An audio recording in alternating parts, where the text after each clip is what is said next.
dia. Vamos fazer a prece para a gente dar início ao encontro dessa manhã?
Hoje estamos recebendo para a palestra da manhã a Mariana. Por favor, Mariana.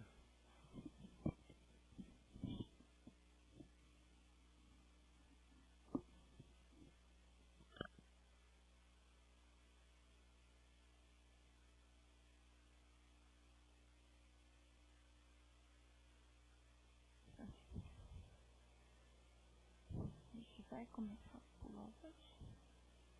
Hoje não, né? Bom dia a todos. Hoje eu vou falar com vocês sobre a lei do trabalho. Ele se encontra na terceira parte do livro dos Espíritos, é o capítulo 3º, certo? E só para a gente ter uma ideia do que nós vamos dar uma olhada hoje, vamos falar sobre um pouco a lei da natureza, o que é o trabalho corporal, trabalho no mundo espiritual, o que é riqueza e apego, uma passagem do Evangelho de Jesus, mancebos de qualidade, o quarto e o terceiro mandamento. Primeiramente, quando a gente fala sobre o trabalho da natureza, Kardec, quando ele começa a fazer as suas perguntas referentes ao trabalho, a espiritualidade passa que, por ela ser uma lei natural, engana-se o homem quando acredita que os animais também não trabalham. Eles também executam o seu trabalho. Tanto que eles necessitam do trabalhar para buscar os seus alimentos, trabalhar para a sua procriação, perpetuação da espécie. E assim, a natureza ela consegue conviver numa enorme harmonia. Um pouquinho. Aqui. O trabalho da natureza é tão perfeito que o ser humano, junto com a natureza, vive em harmonia. Infelizmente, a gente não encontra nessa situação na atualidade. Mas a natureza ela foi criada para isso. Porque cada animal tem o seu papel. Não foi criado por acaso. Só que o animal ele tem um instinto maquinal. Ele não vai além do trabalho, ele não executa o seu trabalho além das suas necessidades básicas. Que é diferente do ser humano, que não tem um instinto maquinal, mas sim um instinto racional, e ele faz o seu trabalho, ele começa a executar o seu trabalho, desenvolvendo o seu raciocínio e indo muito mais. A partir do momento que ele tem a questão da consciência de si mesmo, ele não tem que fazer mais o trabalho só para atender suas necessidades básicas, e sim para desenvolvimento intelecto e moral. Então, o que significa a palavra trabalho? Quando a gente fala sobre trabalho, a gente tem aquele pensamento, né, de alguma coisa torturante, aquela coisa negativa, aquele cansaço físico. Nós carregamos esse conceito de trabalho. Por quê? Antigamente, na Roma Antiga, a palavra trabalho, ela vem do latim chamado tripalho, que são 3 paus fincados no chão. Na antiga Roma, bem antes de Cristo, se torturava escravos e camponeses, pessoas pobres que não tinham condições de pagar seus impostos. Então, eles ficavam presos nesses tripalhos por um tempo determinado, por consequência de não pagar imposto. E por ser vinculado a essa tortura corporal, estendeu-se durante toda a Idade Média o trabalho. Quem trabalhava eram pessoas que exerciam essas atividades físicas, como pedreiro, lavrador, camponês.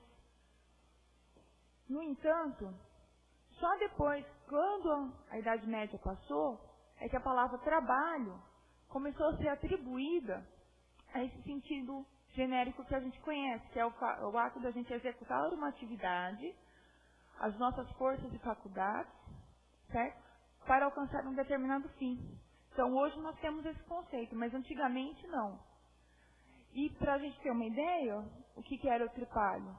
Eu ficava Então, vem aí a palavra trabalho. Então, muitas vezes a gente carrega esse conceito de trabalho algo ruim, algo negativo, algo torturante, mas não é por um acaso. É lá de trás. É uma cultura que está enraizada há muitos e muitos anos. Só que a espiritualidade, ela vem nos esclarecer que o trabalho não é só isso. Não é o trabalho corporal.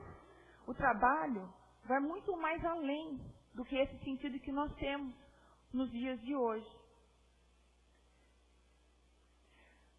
Quando Kardec faz a pergunta sobre o trabalho do ser humano, a espiritualidade ela enfatiza que é uma lei natural. Ou seja, a gente precisa do trabalho para se desenvolver. Não só para atender as nossas necessidades básicas, como a gente mostra aqui na pirâmide, mas para a gente poder se desenvolver intelecto moralmente, até chegar a um estágio de autorrealização. A autorrealização não é necessariamente ser rico. Tem pessoas que se sentem muito autorrealizadas, atingem esse ponto, quando fazem um trabalho voluntário. É algo muito pessoal. Nós sabemos o que a gente precisa, naquilo que a gente precisa trabalhar, para atingir para que a gente tenha uma autoestima e a gente possa ter a autorrealização.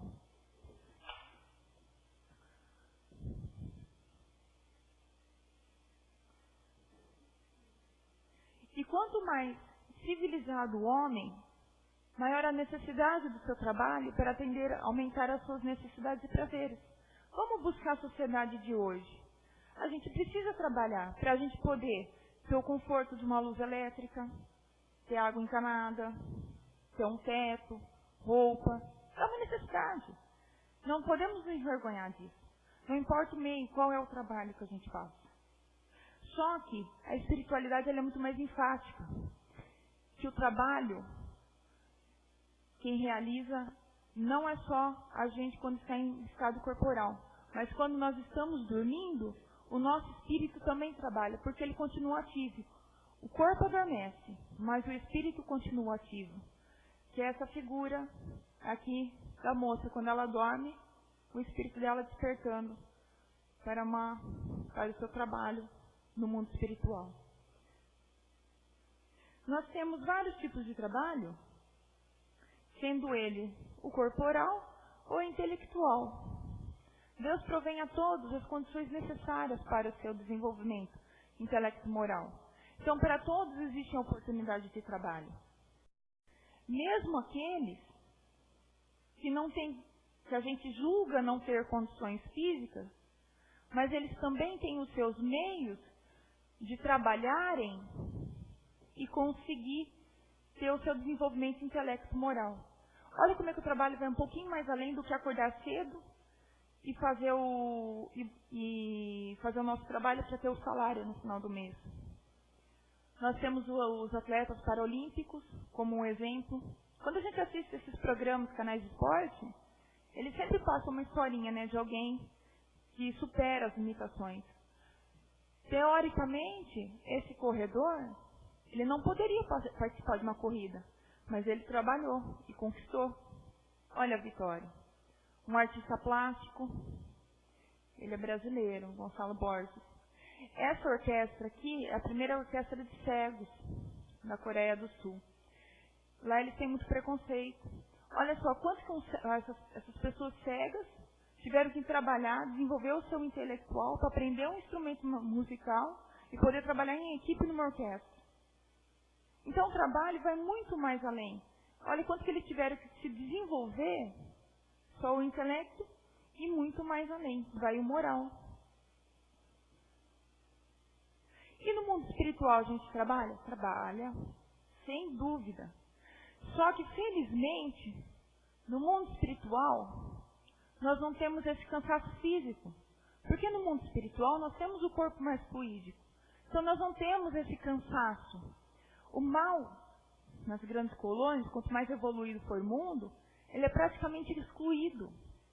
É um lugar que reina a fraternidade. Então a gente não tem aquela competitividade que a gente encontra no ser humano nos dias de hoje.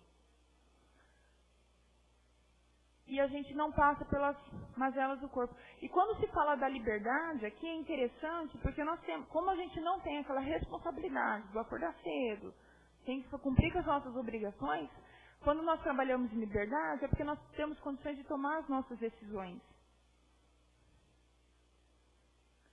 E isso se segue até os mundos superiores, onde as atribuições que Deus indica vai de acordo com o progresso moral. Então nós temos aqueles que merecem a confiança de Deus de acordo com o seu progresso moral. Aí eu já estou falando de pessoas espíritos que já passaram por tudo que nós passamos e já se elevaram moralmente. E eles assumem responsabilidade de cuidar desde planetários, de mundos como Jesus, que cuida do nosso, famílias, nações. Cada um de nós não temos um anjo da guarda que nos auxilia, que nos inclui. Até os pormenores, ínfimo pormenor da criação. Quando a gente fala isso, tem pessoas que trabalham só para desenvolvimento de mundos, de planeta na parte científica. Então tem atribuição para todo mundo. Tem trabalho para todo mundo que queira. E é muito legal, porque quanto maior a gente aceita uma atribuição, a gente se engrandece, mas não no sentido da vaidade, sim de muita felicidade, porque sabe que através desse trabalho a gente vai se melhorar, a gente vai progredir, a gente vai evoluir. Então olha só como é que o conceito de trabalho sai daquela história que a gente fala do nosso dia a dia, vai um pouco mais além.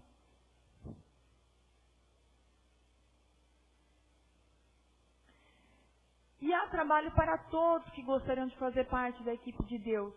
E não é por um acaso. Quando nós estamos aqui encarnados, e somos pais de família, e educamos os nossos filhos para o bem, nós estamos fazendo o nosso papel para Deus. Nós estamos fazendo parte do trabalho dele, da equipe dele.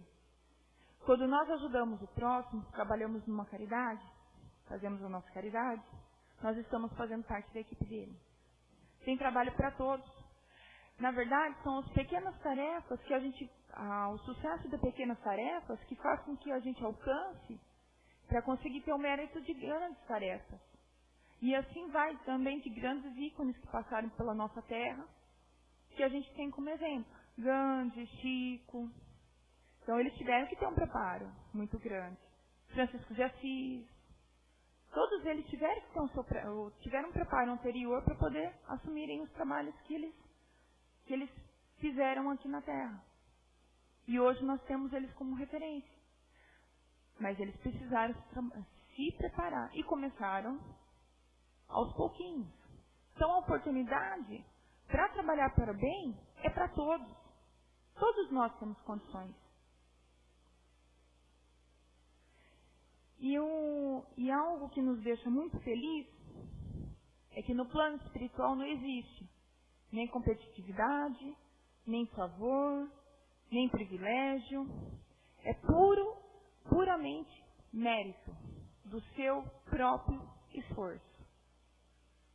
Então isso é muito reconfortante, porque quando a gente vê alguém tendo uma atribuição, executando aquele trabalho, quando nos é confiado um trabalho, a gente sabe que nós merecemos. Aí vem a satisfação. Não foi por quem, não foi por quem indica. Não existe isso lá. Não existe títulos. Esses títulos terrenos que muitas pessoas acumulam, lá não existe. É puramente mérito pessoal. Então vai de cada um de nós trabalharmos e progredirmos para ter esse mérito.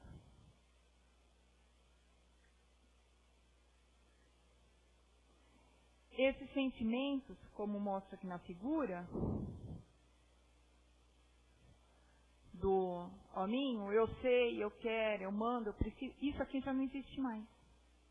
Essa figura aqui não. Esses sentimentos aqui não. Egoísmo, orgulho e vaidade, não.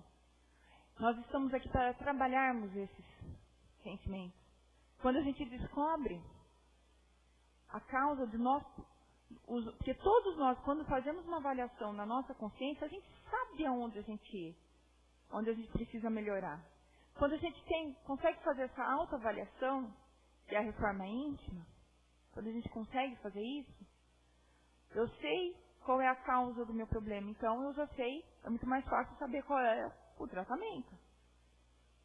Não estou falando que o tratamento seja fácil, mas é um primeiro caminho. E é por isso que a gente tem que sempre fala sobre a reforma íntima. A gente sempre se conhecer, saber onde estão os nossos limites. Até onde vai o meu limite, até onde eu posso ir, até onde eu não posso, até onde eu tenho que melhorar. Começa fazendo a nossa própria avaliação.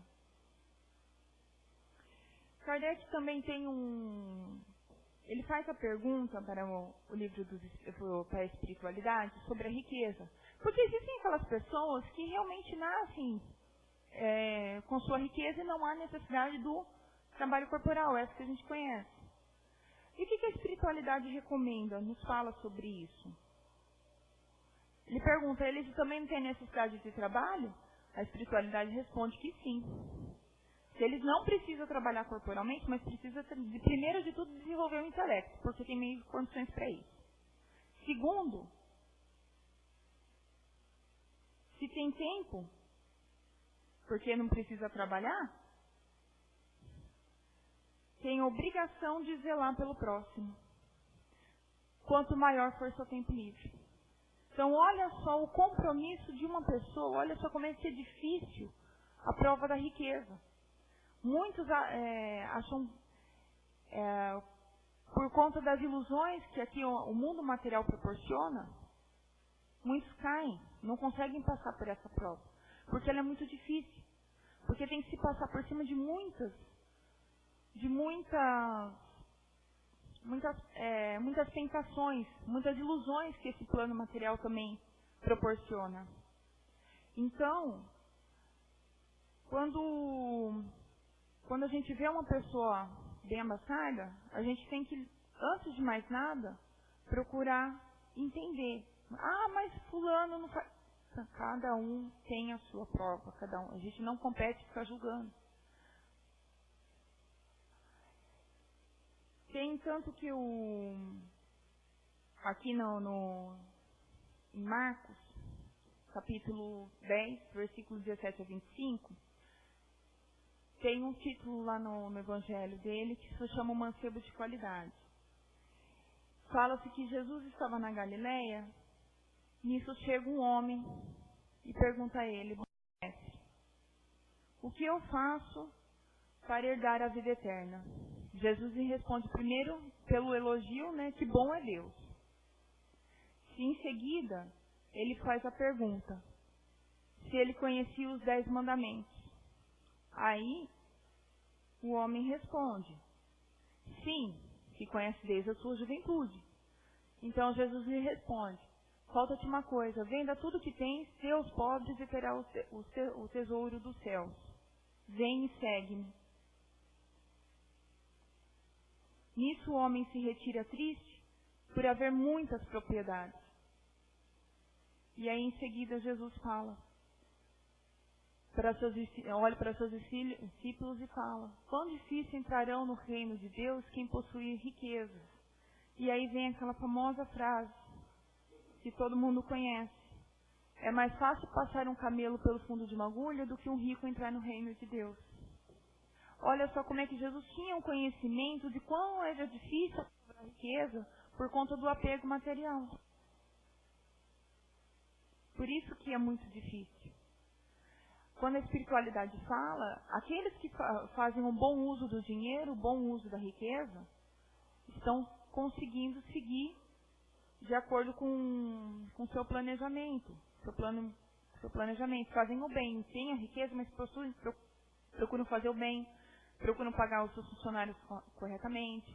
Tem aqueles que fazem, mas é muito difícil.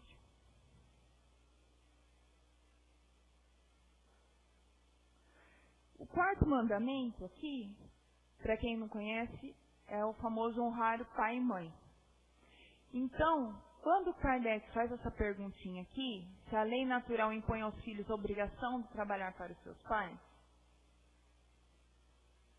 essa é a resposta da espiritualidade.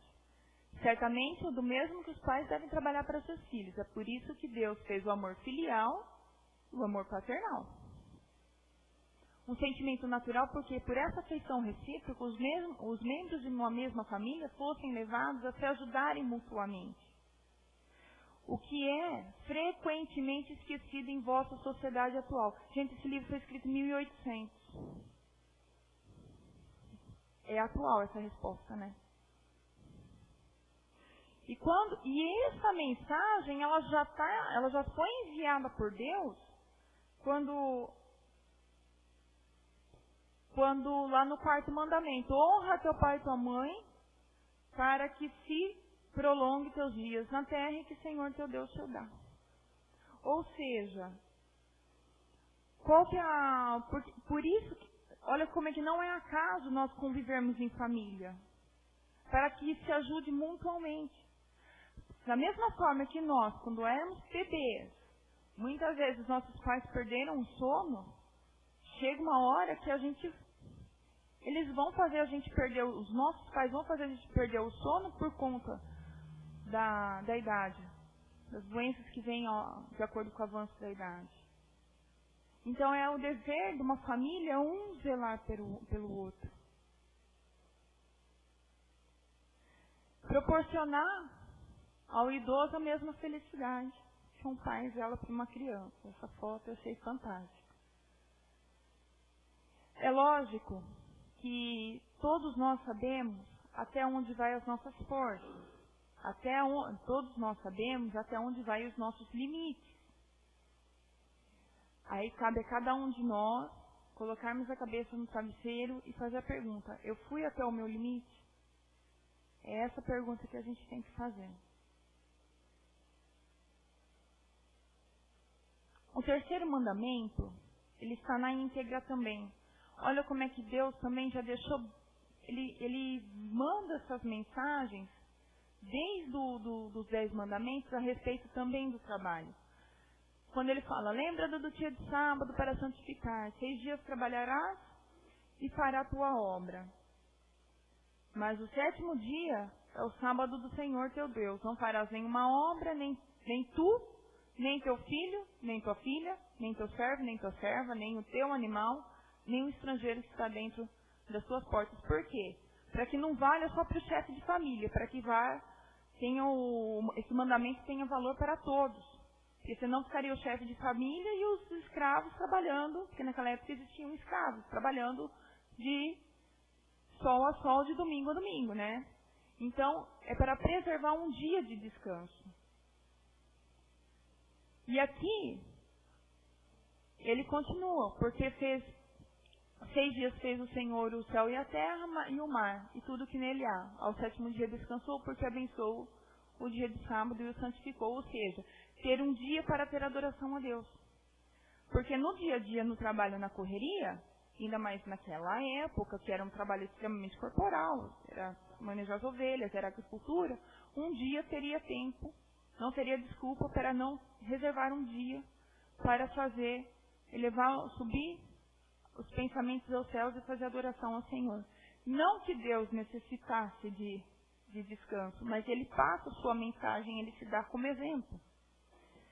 Tanto que nós temos religiões até hoje que seguem à risca o que está na Bíblia, que é exatamente o dia de sábado.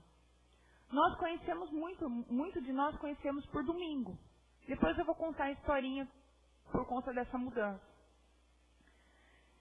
Logo, o que a espiritualidade faz? Repouso também faz parte da lei da natureza, então não é só de trabalhar. A gente precisa restaurar nossas forças. Olha, porque o descanso ele é necessário.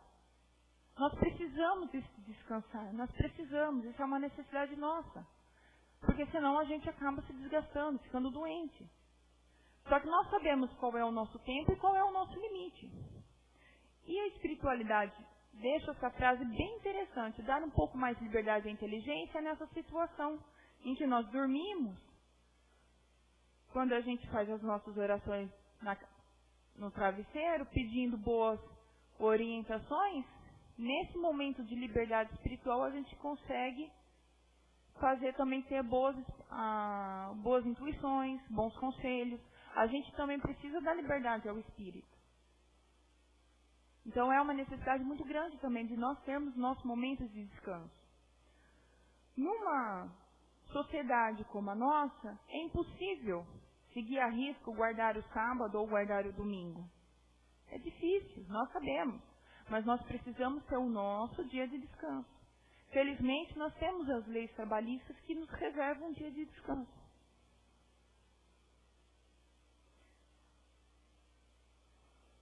E o limite de trabalho é determinado pelo homem.